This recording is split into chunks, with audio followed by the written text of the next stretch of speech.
Itong Toyota Sienna, gagawin natin ay palitan yung thermostat valve housing. Yun. Ito ang naglilik.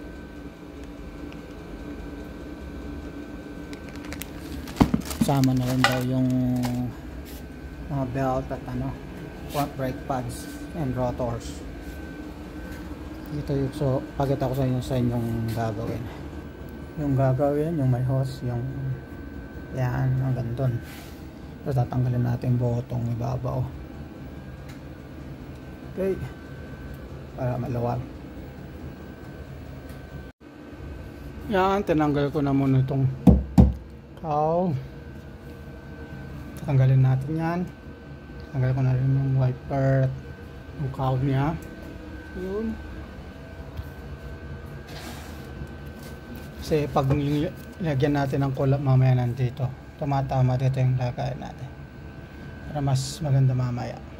Okay, nandito yung papalitan doon dito ito.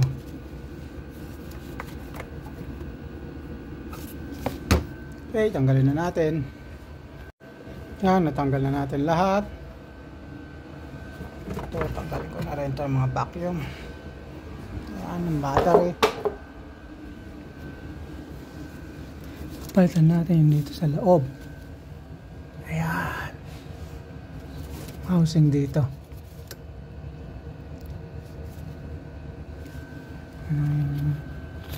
Yung leg doon. Oh, kita.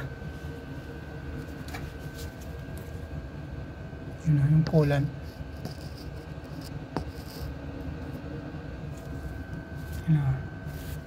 Okay, tanggalin na natin.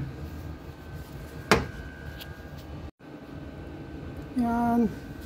Hindi natin matanggal to. Ito matama. Kailangan natin tanggalin tong starter. Ilayo ng ganyan. Yan, starter motor. Para magkaroon ng space. Para matanggal.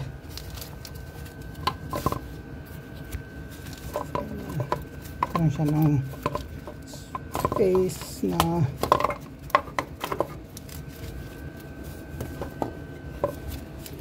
kailan lang nakalampit yan.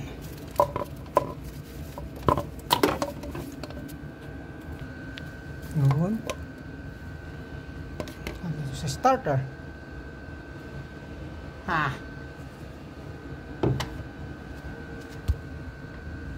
Okay, yun ang thermostat. Tanggalin na natin at linisin. Ilagay na natin itong bagong thermostat housing. Tapos itong thermostat valve na bago. Ito yung luma.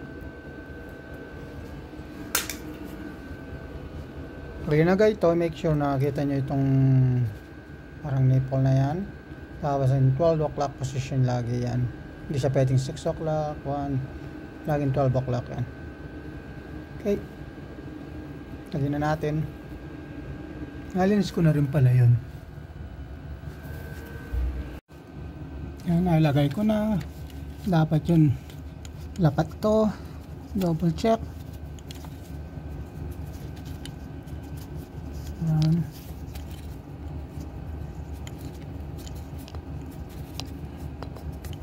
Okay. Ito na yung housing. Lagay na natin. Okay. Yan, naibalik na natin lahat. Yan. Nilagay natin, namandar na, saka na natin lagay yung kasi yung cowl saka yung wiper. Ito makatama ito. Okay. Servan muna natin. Ignition system. Yan, okay na yung temperature. Ay, nasa loob. Set na lang natin yung RPM nya kasi babagsak to. Ay, set up to. Yan.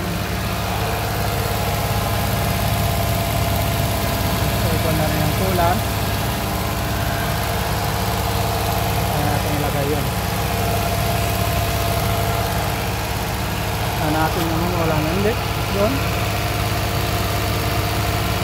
kita. Okay, maraming salamat sa panonood. God bless. Ayan, nailagay na natin lahat. Ayan, bago na naman yung brakes. So, test na natin. Ayan. Okay na yung RPM. Okay na yung temperature, ayos na. I-test na natin. Sa panonood. God bless.